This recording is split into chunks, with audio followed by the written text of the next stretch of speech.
Kalau hidup ini susah, dia tak berkeluh kesah. Kenapa? Akan ada akhirnya saat ruh berpisah dengan jasad. Kalau hidup ini senang, dia tak angkuh dan sombong. Kenapa? Karena kesenangan itu pun akan berakhir.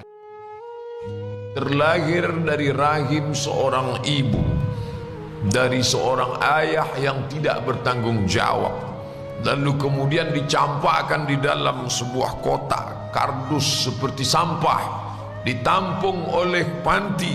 Ternyata pantinya pun juga bukan orang baik-baik, dirawat tapi bukan oleh orang baik, lalu menjalani hidup yang sulit. Bayangkan, itu kehendak siapa? Dia tak pernah memilih untuk mendapatkan rahim seorang ibu yang tidak bertanggung jawab. Dia tak pernah minta supaya dilahirkan, tapi itulah hidup.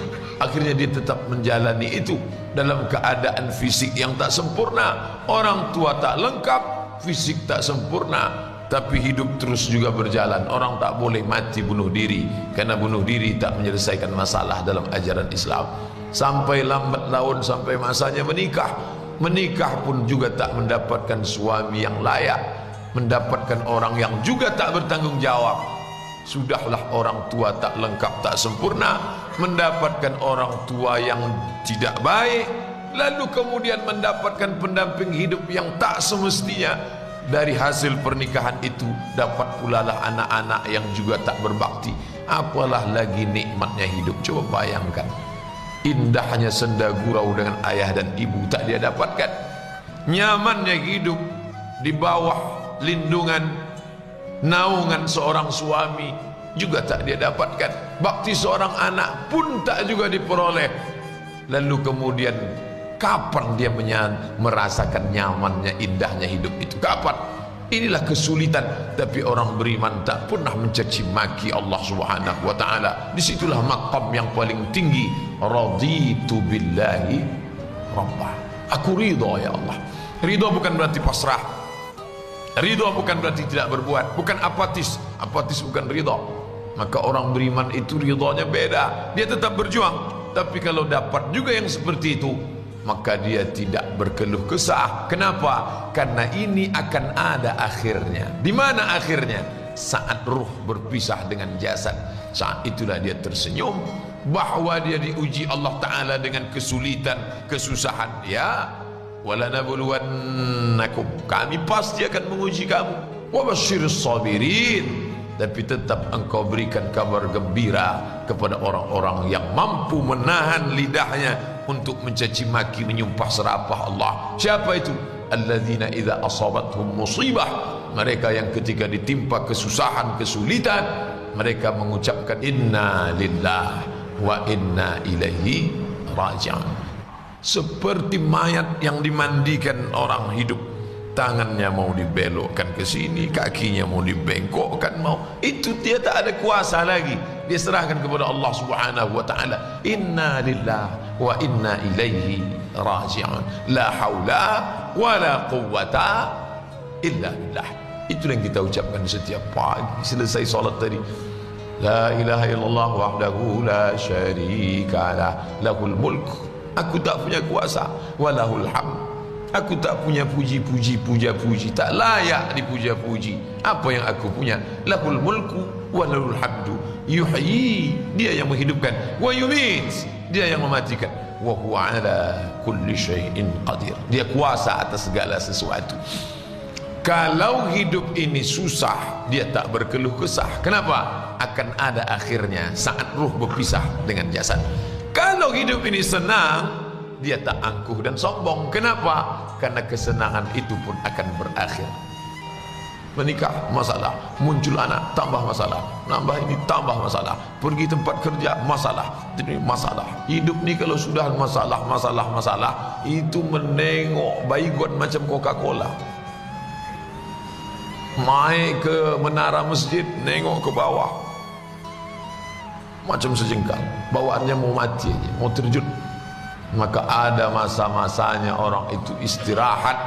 Dunia sijnul mu'min.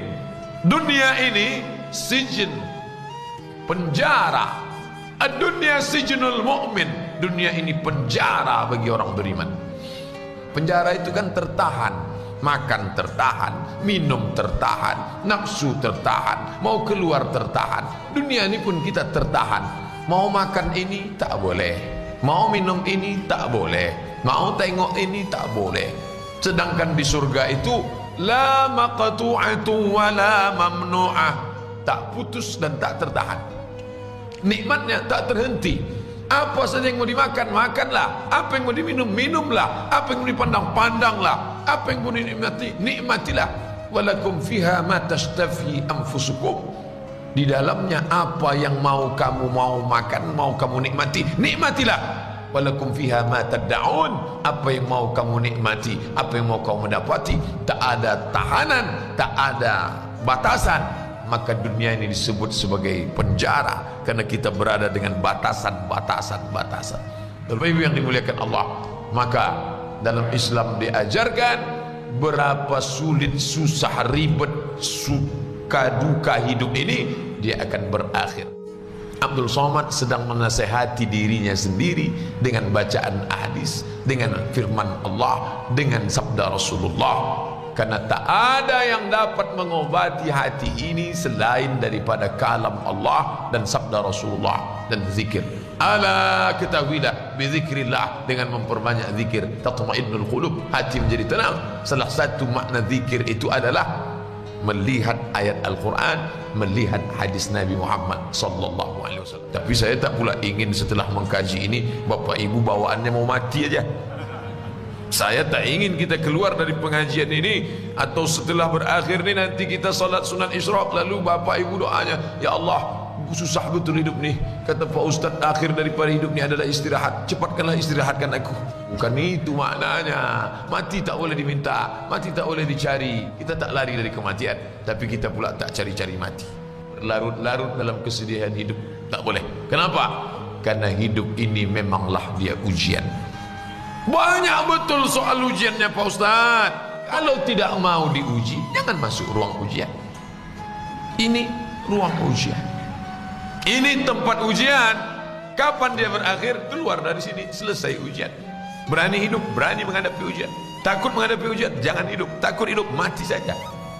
Orang Islam itu jelas langkah-langkah hidupnya. Sama-sama kita berdoa kepada Allah Ta'ala, mudah-mudahan melewati berbagai macam ujian ini kita lulus insyaAllah.